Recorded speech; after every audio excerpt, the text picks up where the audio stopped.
महाराष्ट्र दिन उत्साहात साजरा. राज्याचे माजी गृहमंत्री दिलीप वळसे पाटील यांच्या हस्ते ध्वजारोहण संपन्न. 1 मे 2026 संयुक्त महाराष्ट्राच्या 66व्या वर्धापन दिनानिमित्त आज पुणे जिल्ह्यासह राज्यभरात महाराष्ट्र दिन आणि कामगार दिन मोठ्या उत्साहात साजरा करण्यात आला. या मंगल प्रसंगी राज्याचे माजी गृहमंत्री माननीय नामदार दिलीप वळसे पाटील यांच्या हस्ते मुख्य शासकीय ध्वजारोहण सोहळा अत्यंत दिमाखात पार पडला.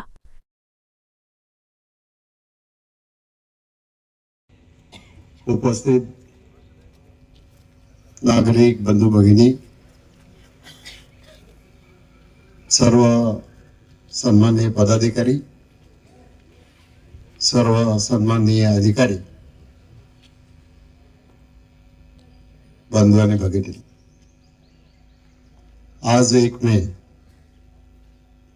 महाराष्ट्र दिन. सुरुवातीलाच मी या आपल्या महाराष्ट्र दिनाच्या शुभेच्छा आपल्या महाराष्ट्रातील सर्व लोकांना त्या ठिकाणी देतो. आज आपण हा महाराष्ट्र दिन साजरा करत असताना थोडस इतिहासामध्ये सुद्धा डोकून पाहिलं पाहिजे. महाराष्ट्राची स्थापना 1 मे 60 रोजी झाली. मुंबईसह संयुक्त महाराष्ट्राची स्थापना 1 मे 60 ला झाली. 1 मे 60च्या आधी गुजरात आणि महाराष्ट्र ही 2 राज्य होती. हे या दोन्ही प्रांतांचं एक राज्य होतं. त्याला मुंबई राज्य असं समजलं जायचं. आणि 1947 ला स्वातंत्र्य मिळाल्यापासून भाषावार, प्रांतवार या देशामध्ये राज्य निर्माण करण्यात आली होती. महाराष्ट्राला तशी थोर परंपरा आहे. छत्रपती शिवाजी महाराज, डॉक्टर बाबासाहेब आंबेडकर, छत्रपती शाहू महाराज, छत्रपती संभाजी महाराज, महात्मा ज्योतिराव फुले, त्याचप्रमाणे अनेक संत, अनेक विचारवंत, अनेक समाजसुधारक यांचं योगदान या महाराष्ट्राच्या उभारणीमध्ये राहिलेले आहे. क्रांतिज्योती सावित्रीबाईंनी देखील या महाराष्ट्राला एक वेगळी दिशा देण्याचा प्रयत्न केलेला आहे. संत ज्ञानेश्वर असतील, संत तुकाराम असतील, बाकीचे सगळे आपल्या महाराष्ट्रातले संत यांनी एक आध्यात्मिक अधिष्ठान असलेली दिशा आपल्या महाराष्ट्राला दिलेली आहे. पण ज्या वेळेला मागणी झाली की गुजरात आणि महाराष्ट्र हे एकत्र असलेलं मुंबई राज्य, आम्हाला महाराष्ट्राला आमचं राज्य द्या, गुजरातचं स्वतंत्र राज्य तुम्ही करा, प्रश्न निर्माण झाला होता. त्यावेळेला मुंबई गुजरातला द्यायची की महाराष्ट्राला द्यायची? गुजरातची मागणी होती आम्हाला द्या, महाराष्ट्राची मागणी होती आम्हाला द्या. याच्यासाठी एक मोठा लढा उभारला गेला, ज्याला आपण संयुक्त महाराष्ट्राची चळवळ असं म्हणतो. आणि त्या लढ्यामधून खरं तर आता इतकी नावाळत घेण्यासारखी की त्या लढ्यामधून महाराष्ट्र मुंबईसह बहुभाषिक राज्य करायचं हा निर्णय स्वर्गीय पंडित जवाहरलाल नेहरूंना घ्यावा लागला. आणि त्याच्यामध्ये स्वर्गीय यशवंतरावजी चव्हाण यांच्या बरोबर श्रीमती इंदिरा गांधी, त्या काही त्यावेळेला पंतप्रधान वगैरे नव्हत्या, पण त्यांनी मध्यस्थी केली आणि गुजरात राज्य वेगळं केलं गेलं आणि महाराष्ट्र राज्य वेगळं केलं गेलं. सुरुवातीच्या काळामध्ये विदर्भाचा काही भाग, मराठवाड्याचा काही भाग हा महाराष्ट्रामध्ये सामील झालेला नव्हता. परंतु विदर्भ आणि मराठवाडा हे दोन्ही, मग तिकडं मध्य प्रदेशच्या विदर्भाला लागून असलेला मध्य प्रदेश, इकडे कर्नाटकाला लागून असलेला मराठवाडा, आणि याच्यामधून सगळ्यामधून हे राज्य 1 मे 1960 झालं. 1 मे रोजी महाराष्ट्राचे द्रष्टे नेते, या देशाचे माजी उपपंतप्रधान स्वर्गीय श्री यशवंतरावजी चव्हाण साहेबांनी या संयुक्त महाराष्ट्राच्या, मुंबईसह संयुक्त महाराष्ट्राच्या राज्याचं मुख्यमंत्रीपद त्यांनी भूषवलं. 60च्या आधी सुद्धा चव्हाण साहेबांनी मुख्यमंत्री म्हणून काम केलेलं. तशी महाराष्ट्राची विधानसभा, विधान परिषद हे 1960च्या आधी सुद्धा किंवा स्वातंत्र्य मिळायच्या आधी सुद्धा 1937 सालामध्ये आपली विधानसभा अस्तित्वात आली आणि त्याचं पहिलं अधिवेशन पुण्याच्या काउन्सिल हॉलमध्ये त्या ठिकाणी झालं आणि सतत तिथंच ही अधिवेशनं होत राहील. आता स्वतंत्र महाराष्ट्र झाल्यावर ज्या वेळेला 1962ला चीन बरोबर आपलं देशाचं युद्ध झालं, त्यावेळेला आपल्याला थोडीशी पिछाडी युद्धामध्ये घ्यायला लागली होती. पंडितजींनी निर्णय केला, स्वर्गीय यशवंतरावजी चव्हाण साहेबांना सांगितलं की तुम्ही संरक्षण मंत्री म्हणून आता दिल्लीला या. यशवंतरावजी दिल्लीला गेले. नंतर त्यांनी देशाच्या राजकारणामध्ये दीर्घकाळ गृहमंत्री म्हणून, अर्थमंत्री म्हणून, परराष्ट्र मंत्री म्हणून अनेक पदं त्यांनी भूषवली आणि त्यांचं योगदान या महाराष्ट्रातल्या सर्वसामान्य कार्यकर्त्याला तयार करणं. आज आपल्या ही जी पंचायत राज व्यवस्था आहे, ही पहिल्यांदा देशात महाराष्ट्रात सुरू झाली चव्हाण साहेबांच्यामुळं. आज त्या पंचायत व्यवस्थेच्या माध्यमातून तालुक्याचा सरपंच सुद्धा राज्याचा मुख्यमंत्री झाला पाहिजे, गावाचा सरपंच सुद्धा तालुक्याचा मुख्यमंत्री झाला पाहिजे, ही चव्हाण साहेबांची भावना होती आणि तसं घडलं. स्वर्गीय श्री विलासराव देशमुख साहेब, माननीय सुधाकररावजी नाईक साहेब हे दोघेही ग्रामपंचायतीपासून तर राज्याच्या मुख्यमंत्री पदापर्यंत पोहोचवले. यशवंतरावजी ज्या वेळेला दिल्लीला गेले त्यावेळेला मारोतराव कन्नमवार यांना राज्याचं मुख्यमंत्री केलं गेलं. त्याच्यानंतर वसंतरावजी नाईक साहेब या राज्याचे मुख्यमंत्री झाले. वसंतरावजी नाईकांच्या नंतर शंकररावजी चव्हाण या राज्याचे मुख्यमंत्री झाले. त्याच्यानंतर स्वर्गीय श्री वसंतदादा पाटील हे या राज्याचे मुख्यमंत्री झाले. त्याच्यानंतर मग निलंगेकर पाटील साहेब असतील, आदरणीय शरद पवार साहेब असतील, बॅरिस्टर ए आर अंतुले असतील, बाबासाहेब भोसले असतील, स्वर्गीय मनोहर जोशी असतील, देवेंद्रजी फडणवीस असतील, एकनाथजी शिंदे असतील, या आणि अनेक अशा मुख्यमंत्र्यांनी या राज्याला एक दिशा देण्याचा प्रयत्न केलेला आहे. आज आपलं हे राज्य, आपण म्हणतो की देशामधलं 1 नंबरचं राज्य, पण आज महाराष्ट्राचा जो विकास झालेला आहे, महाराष्ट्राची जी उभारणी झालेली आहे, त्याचा पाया सर्व समावेशता आणि त्याच्याच बरोबरीने ग्रामीण भाग आणि ग्रामीण भागाचा विकास, एका बाजूला उद्योग, दुसऱ्या बाजूला शेती, मग धरणं, या सगळ्या गोष्टी केल्या गेल्या. राजकारण नेहमी बदलत राहत. प्रत्येकाच्या कारकिर्दीत वेगवेगळे निर्णय घेतले गेले. शंकररावजी चव्हाण पाटबंधारे मंत्री होते, त्यांनी खूप मोठं काम केलं.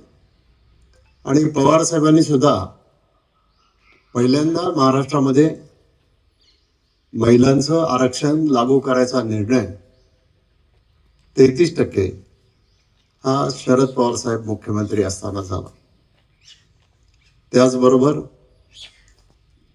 वि.स. पागे साहेब होते, त्यांनी दुष्काळामध्ये सामान्य माणसाच्या हाताला काम द्यायचं म्हणून त्यांनी रोजगार हमीची योजना आणली. आता पंचायत राज व्यवस्था आपण सुरू केली महाराष्ट्राने आधी, मग ती देशाने स्वीकारली.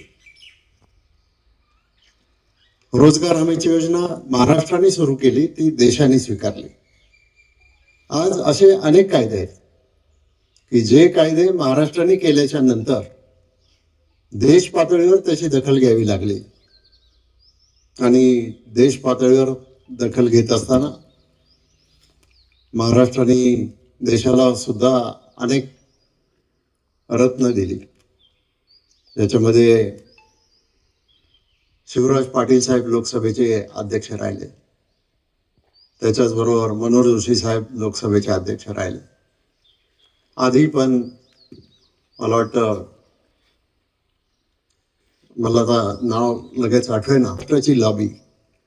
आणि राज्यामध्ये सुद्धा एक प्रगतीचा दृष्टिकोन ठेवून सर्व जाती धर्माच्या लोकांना बरोबर घेऊन जाऊन सर्वांगीण विकासाची कल्पना जी मांडली गेली, त्याच्यातून आज हा सगळा महाराष्ट्र उभा राहिलेला. आता महाराष्ट्र एक नंबर का? तर महाराष्ट्राने आज जी प्रगती केलेली आहे, त्या प्रगतीची तुलना देशातल्या कुठल्या राज्याशी होऊ शकत नाही.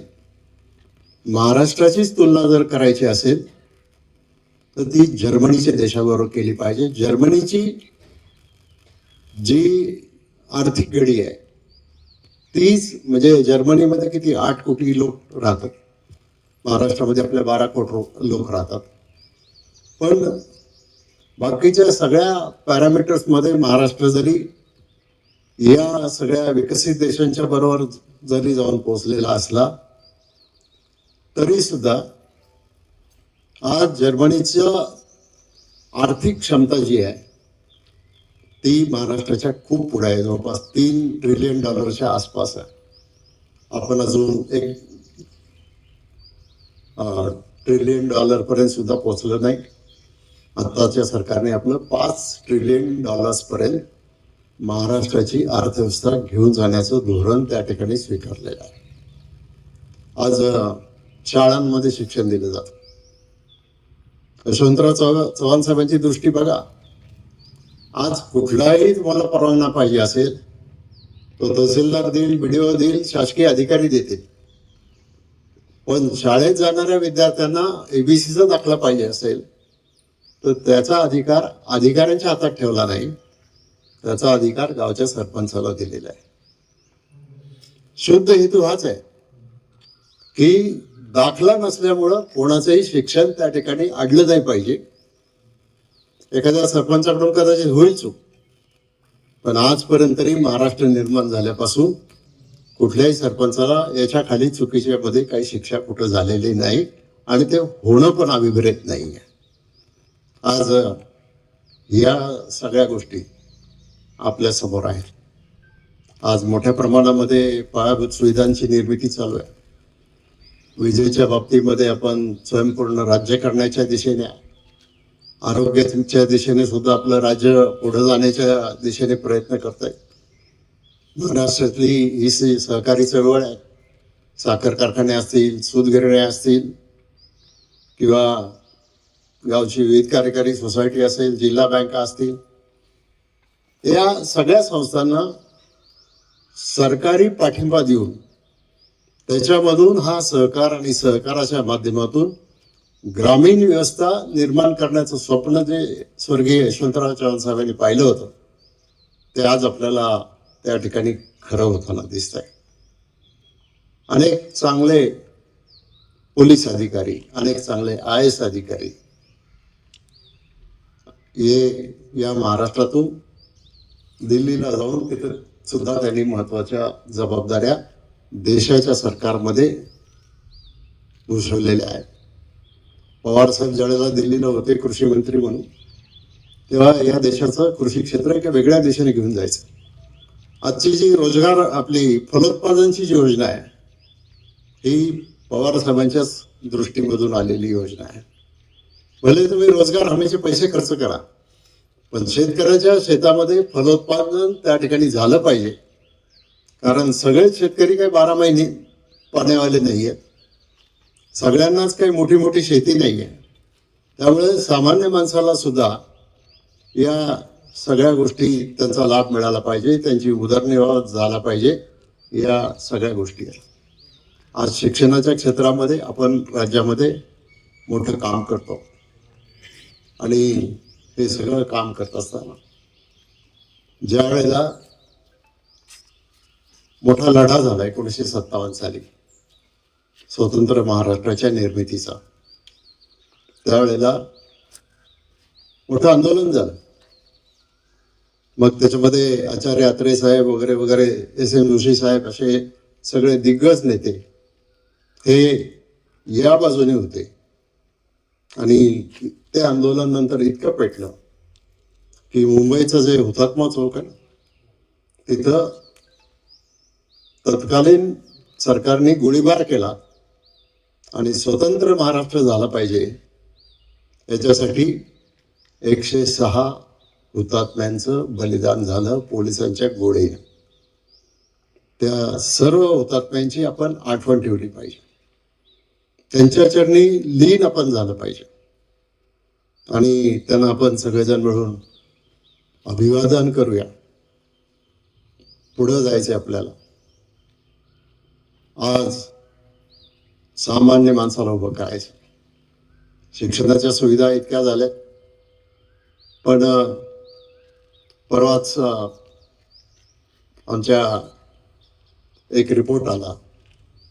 मित्र नावाची एक संस्था आहे देशाची, राज्याची, त्याचे प्रमुख माननीय मुख्यमंत्री आहेत आणि आम्ही 3 जण तिथे उपाध्यक्ष आहोत. मी आहे, जगजितसिंग राणा पाटील आहे, आणखीन एक आमचे आमदार महोदय.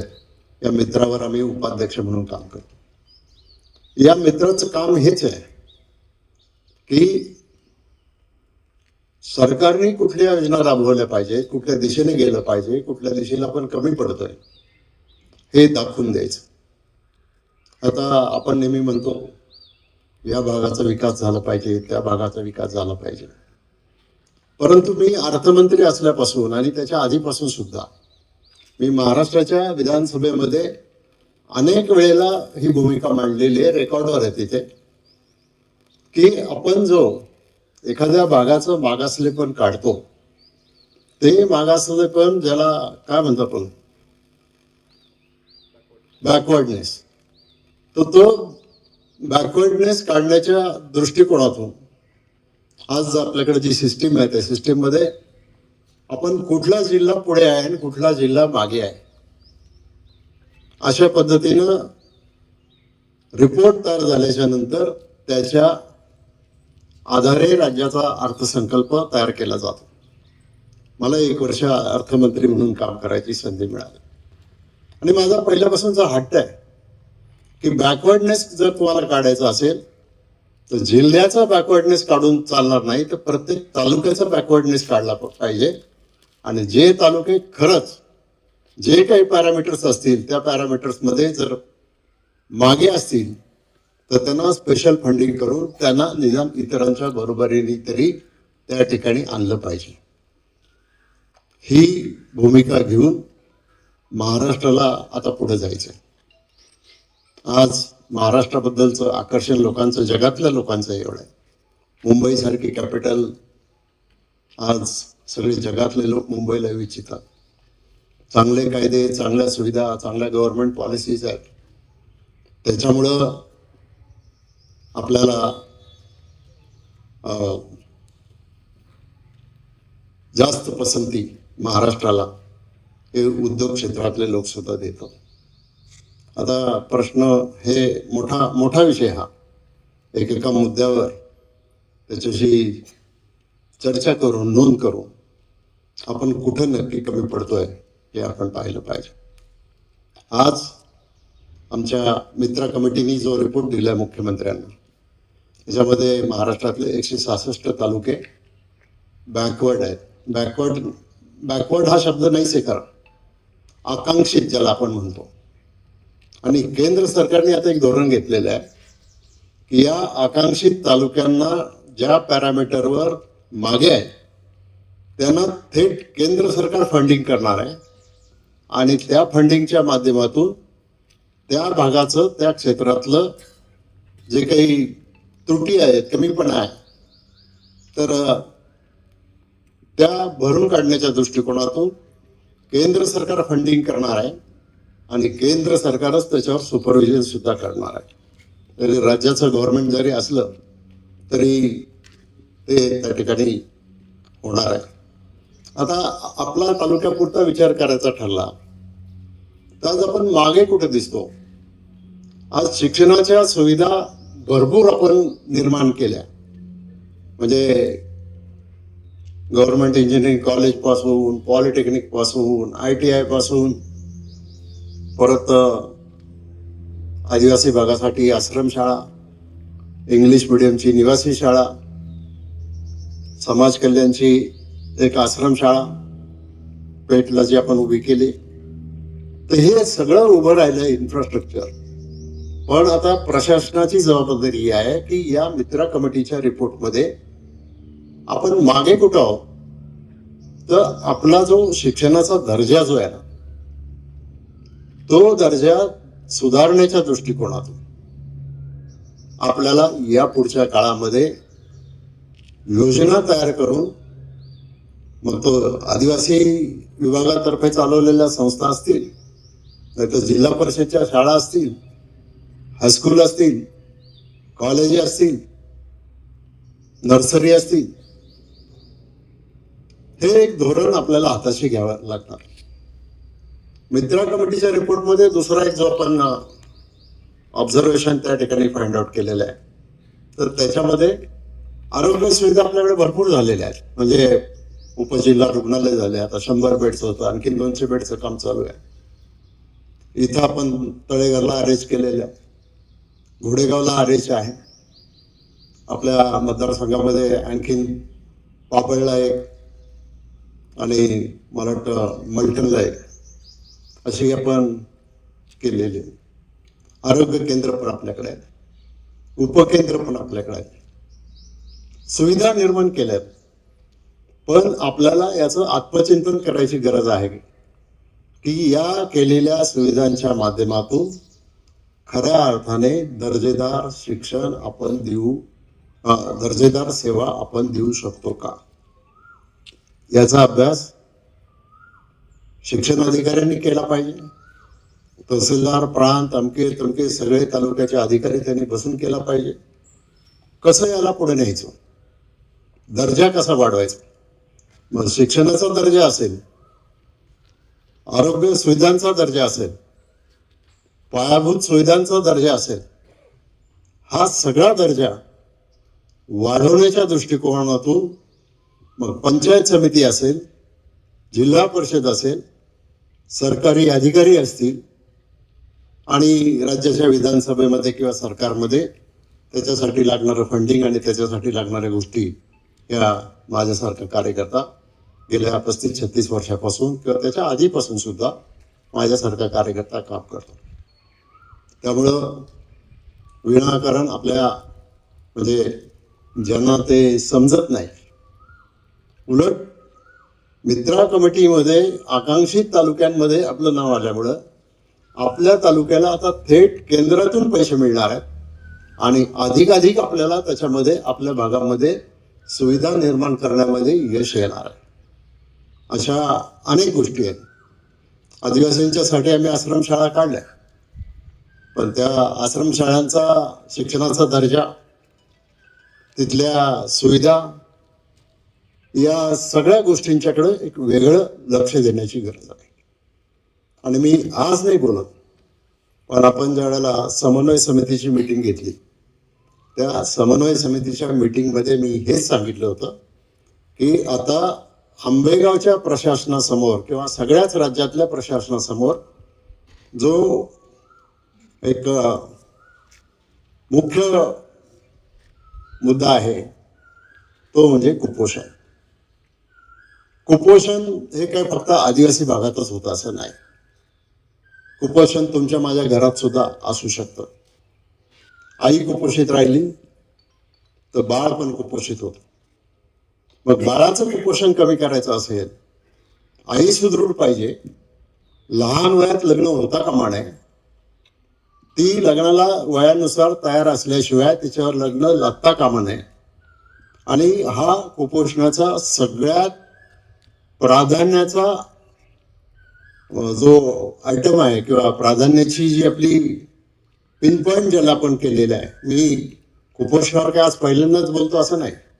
या पूर्व काळामध्ये आपण कुपोषित मातांचे बालकांचे कॅम्प घेतले. आपलं सरकारी पद्धती काय मध्ये काय असतं, या गटातली बालकं किती, त्या गटातली बालकं किती, त्या गटातली बालकं किती, असं बालकं मोजून चालणार नाही.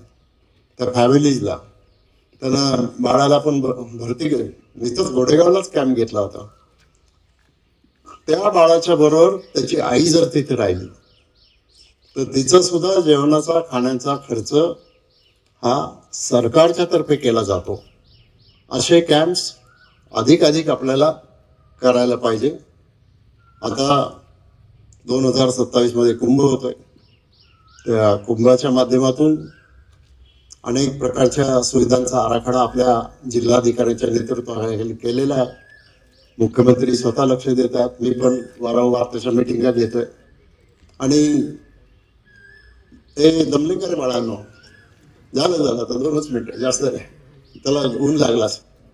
मग तोही कार्यक्रम आपल्याला हातात घ्यावा लागणार.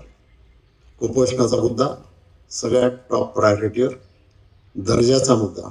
दर्जा म्हणजे विकास कामातला असो, कशातला असो.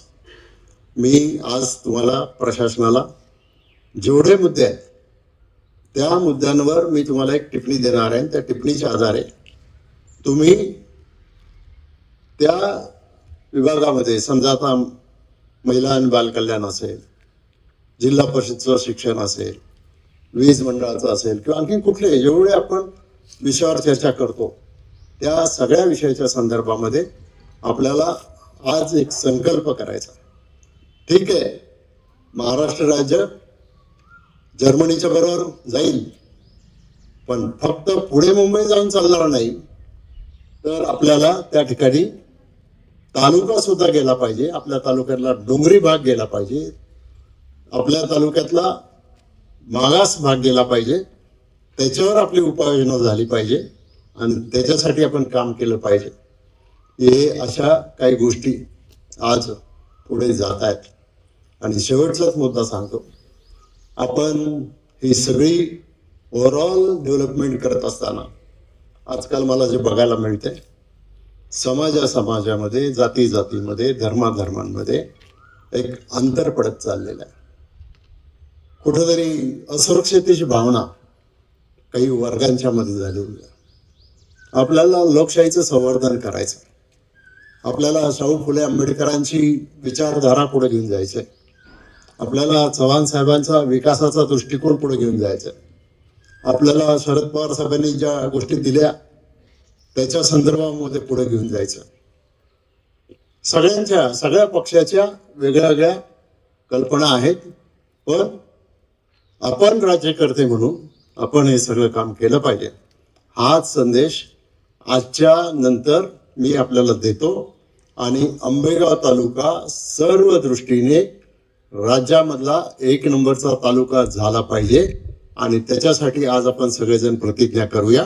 एवढंच मी या ठिकाणी सांगतो. सगळ्यांना धन्यवाद देतो.